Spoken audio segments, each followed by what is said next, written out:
आइंजा भजन के तर्ज बा कि हमरो के लगही सुतालिए आमा, बेटा राउर पे के रोज करेला डरामा, कि हमरो के लगही सुताइए आमा, बेटा राउर पे के रोज करेला डरामा। नमस्कार फ्रेंड्स, कैसे हैं आप लोग? आशा करते हैं कि आप लोग स्वस्थ और मस्त होंगे। तो चलिए फ्रेंड्स, हम आप लोगों के लिए लेकर आई हूँ एक सुंदर सा प्यारा सा भोला जी का भजन। तो चलिए आप लोग को गा कर सुनाती हूँ। तर्ज तो आप लोग सुन ही लिए कि कैसा लगा है। तो आइए हम भजन गाकर आप लोग को सुनाती हूँ।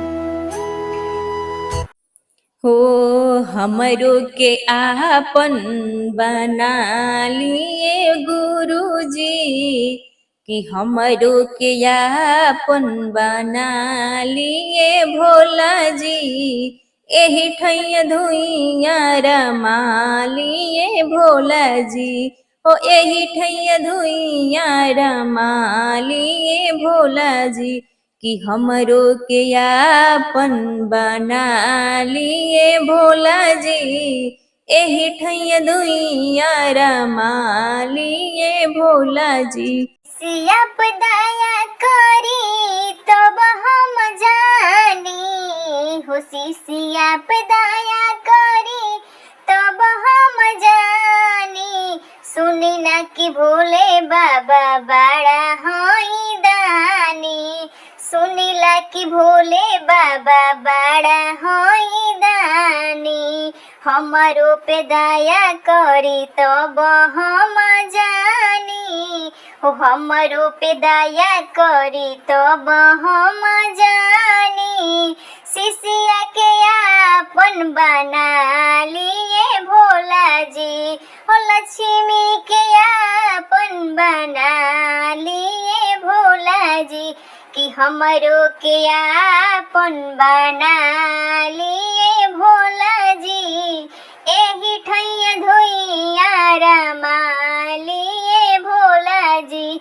हो एही ठैया आसन जमा लिए भोला जी। वैद्यनाथ हीरा के दर्शन दिहनी हो, वैद्यनाथ हीरा के दर्शन दिहनी, उनके ही नामावा पर धामावा बनवनी हो, उनके ही नामावा पर धामावा बनवनी। ओइसने त शिष्या बना लिए गुरुजी, हो ओइसने त शिष्या बना लिए भोला जी, एही ठहिया सन जमा लिए भोला जी, हो एही ठैया धुइया रमा लिए Bhola ji.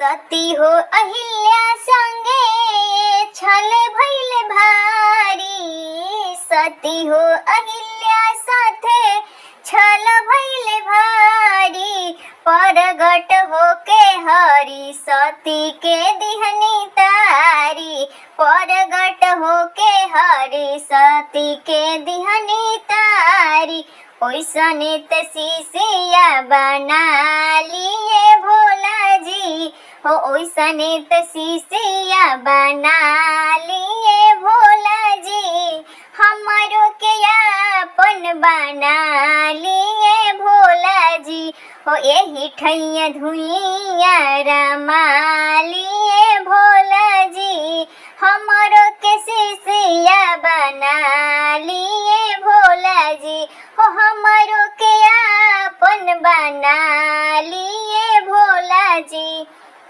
Thank you friends, अगर आप लोगों को ये भजन पसंद आए तो लाइक और सब्सक्राइब जरूर करिएगा। धन्यवाद।